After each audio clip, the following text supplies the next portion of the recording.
আমি চক্ষু বন্ধ করে দেখতে পাই।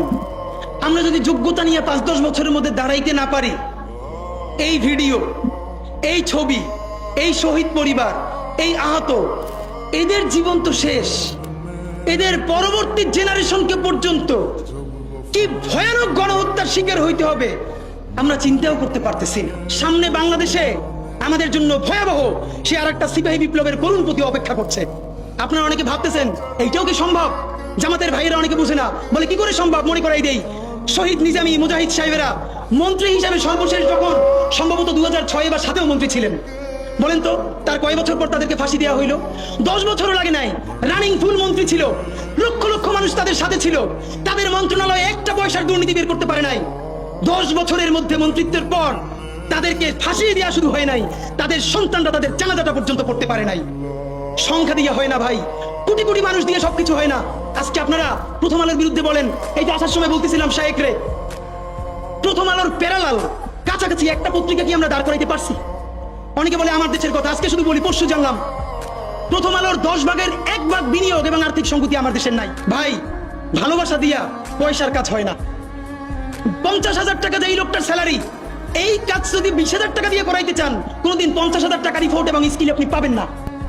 ওই 50,000 টাকাই লাগবে। মানুষ মাগনা কাটে 3 দিন, একজনের দাওয়াত খাওয়ায় 2 দিন 3 দিন, তারপরে আর চলে না। আমাদের আর্থিক যোগ্যতা অর্জন করতে হবে। আমাদের অনেকগুলো প্রতিষ্ঠান লাগবে, একটা প্রতিষ্ঠান না। আমাদের ভাইদের সমস্যা কি জানেন? সে আজকে যদি হাটাজারি মাদ্রাসা দিয়ে কেউ একটা পত্রিকা বার করে, সেই পত্রিকাটাও সে জাতীয় মূলধারা বানাবে না, দেবে দৈনিক হাটাজারি।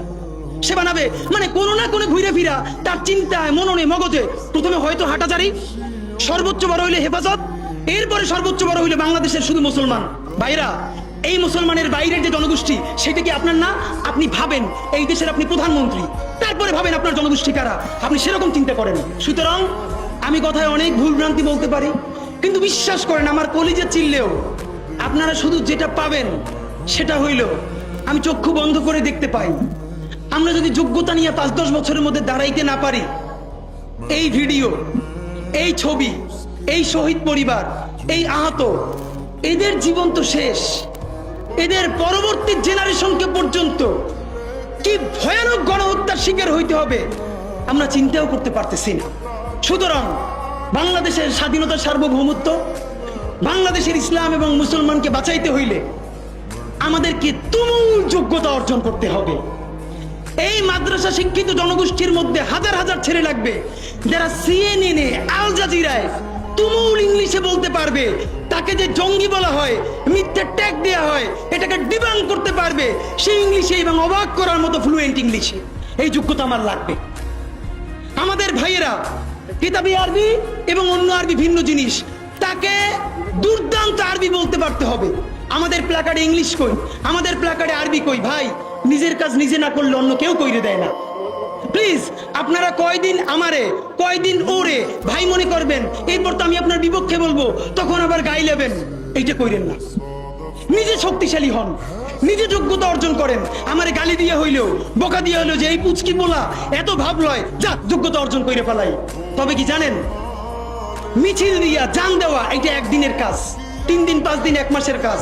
যোগ্যতা তো আর 1 বছরে অর্জন হয় না। এটা বিরাট একটা জিহাদ। আপনারা বলেন না জিহাদ চাই, চলেন জিহাদটাই শুরু করি।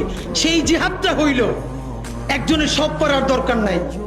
এই দেশে আমাদের অনেক মাশাআল্লাহ আলেম হইছে, আলেমদের মধ্য থেকে এখন আইটি উদ্যোক্তা লাগবে, বুলধেরান মিডিয়া লাগবে। আমার যে 8,000-এর ছেলেটা এখন পড়ে, চলেন সে আজকে জিহাদ ঘোষণা করি, আগামী 5 বছর পর, আগামী 10 বছর পর আমি এমন প্রতিষ্ঠান গইরা তুলবো যেইটা শুধুই ইসলাম আর মুসলমানের প্রতিষ্ঠান না, এটা আপামর বাংলাদেশের প্রতিষ্ঠান হবে। আর দেখেন, যতবার ইসলাম কায়েমের কথা বলি, তার আগে যদি ইনসাফ কায়েমের কথা বলতাম, আমার হিন্দু অন্য ধর্মের ভাইরাও তো সাথে পাইতাম। কেন? ইনসাফ যদি রাষ্ট্রে কায়েম হয়ে যায়, তাহলে 80% ইসলাম তো এমনিতেই কায়েম হয়ে যায়। তাহলে আগে আসেন ইনসাফের রাষ্ট্র বানাই, যে ইনসাফের রাষ্ট্রে সকল ধর্ম, বর্ণ, নারী, পুরুষ আমাদের অংশীদার হবে।